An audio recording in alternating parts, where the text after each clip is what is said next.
බොහෝ දෙනෙක් ප්‍රශ්න කරනවා ඔය කේන්දර බලලා පෝරුවේ නැගලා චාරිත්‍ර වාරිත්‍ර කරලා තමයි මේ විවාහය වුනේ.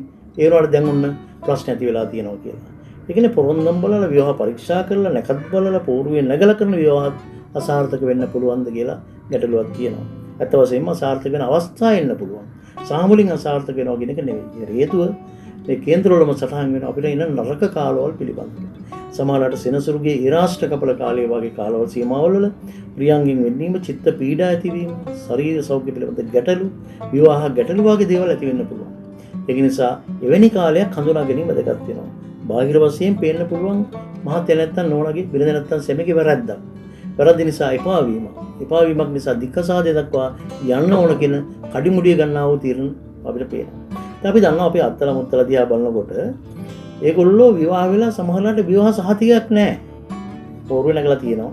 විවාහය අනුමත කරලා තියෙනවා. වැඩිහිටියොත් එක්කලා ගිහලා මනමාලි ගෙදරට කැඳන් ඇවිල්ලා තියෙනවා.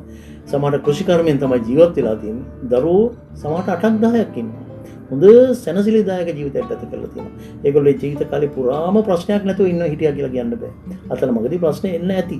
ලෝකයේ උතුම්ම පුද්ගලයා විදිහට සලකන බුදුරජාණන් වහන්සේටත් ගල් පෙරලපු කාලවල තිබුණා.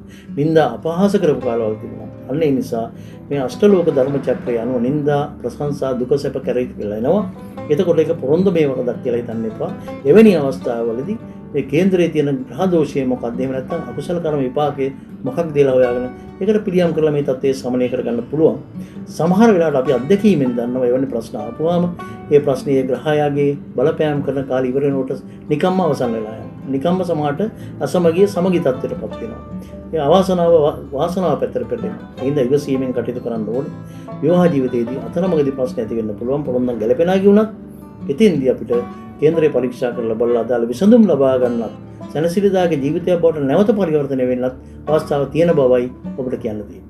මේ වැඩසටහන ඔබට සාකච්ඡා කරන්න බලාපොරොත්තු වෙන ඔබත් සමග මේ පොරොන්දම් බලනවා කියන්නේ මොකක්ද කියන එක විතරයි. ඒ වගේම මේ පොරොන්දම් බලනට අමතරව බැලිය යුතු වැදගත් කාරණා 4ක් පිළිබඳව මීට කලින් වීඩියෝ එකක් අපි කතා කරා. ඒකත් බලන්න ඕනේ ඉස්සර වෙලාම. ඊට පස්සේ මේ පොරොන්දම් පරීක්ෂාව ගැන කතා කරේ. අපිට ඊළඟට කතා කරන්න තියෙන වැදගත් දේ තමයි පොරොන්දමට බය වෙන්න ඕනද? පොරොන්දම් ගැලපෙන්නේ නැත්නම් බය වෙන්න ඕනද කියන එක අපි ඊළඟ වීඩියෝ එකෙන් සාකච්ඡා කරමු.